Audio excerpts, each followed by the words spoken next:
अस्सलामुअलैकुम। SMTV global के साथ मैं हूं आमना अनफाल। सबसे पहले न्यूज़ हेडलाइंस। वज़ीर आज़म हाउस में होने वाले मुश्तरका मफादात कौंसिल के इजलास में चारों सूबाई वज़राए आला, वफाकी वज़रा और इदारा शुमारियात समेत दीगर मुतालिका महकमों के हुक्काम शरीक हुए। इजलास में नई मरदमशुमारी से मुतालिक मामलात पर गौर किया गया। चेयरमैन तहरीक इंसाफ इमरान खान की गिरफ्तारी पर वज़ीर ख़ारजा बिलावल भुट्टो ज़रदारी ने इसे मकाफ़ात अमल करार दिया। दूसरी जानिब वफाकी वज़ीर इत्तलात मरियम औरंगज़ेब ने कहा कि एक चोर की गिरफ्तारी पर सियासी इंतकाम का बयानिया बनाने की कोशिश की जा रही है। वो चोर पकड़ा गया है जो 15 माह से भाग रहा था। प्रेस कॉन्फ्रेंस में मरियम औरंगज़ेब ने सवाल उठाया कि इलेक्शन में 3 माह रह जाएं तो क्या चोरों को गिरफ्तार करना बंद कर दिया जाता है। मरियम औरंगज़ेब ने मजीद कहा कि चेयरमैन PTI के खिलाफ तहकीकात 1 साल से जारी थी। PTI चेयरमैन की गिरफ्तारी सियासी नहीं, कानूनी तकाजे पूरे होने पर अदालत ने फैसला सुनाया। ट्रायल कोर्ट ने तफसीली फैसला जारी किया है।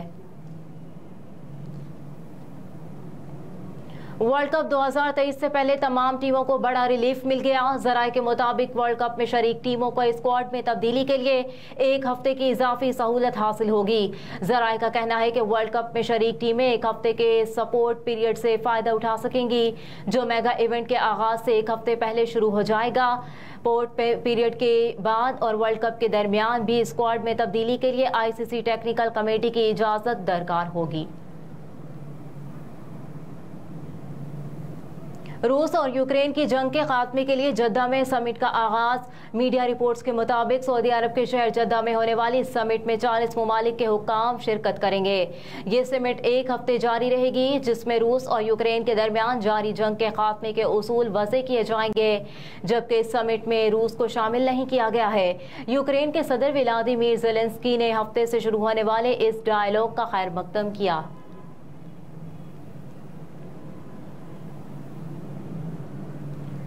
निगरान सेटअप फरवरी 2024 से आगे जा सकता है। मंजूर वसा ने पेशगोई कर दी। खैरपुर में मीडिया से गुफ्तगू करते हुए मंजूर वसा ने कहा कि मुल्क में इलेक्शन वक्त पर होते नजर नहीं आ रहे। निगरान सेटअप फरवरी 2024 से आगे जा सकता है। निगरान हुकूमत का काम इलेक्शन कराना है, मगर कुछ और भी करेगी। रहनुमा पीपल्स पार्टी ने कहा कि सीक्रेट एक्ट अवाम के मफाद में नहीं, ऐसा बिल नहीं होना चाहिए जिससे अवाम मुतासिर हो। मंजूर वसा ने मजीद कहा कि ग्रैंड डेमोक्रेटिक अलायंस टूट चुकी है। बचे हुए लोग पीपल्स पार्टी और नून लीग में शामिल होंगे।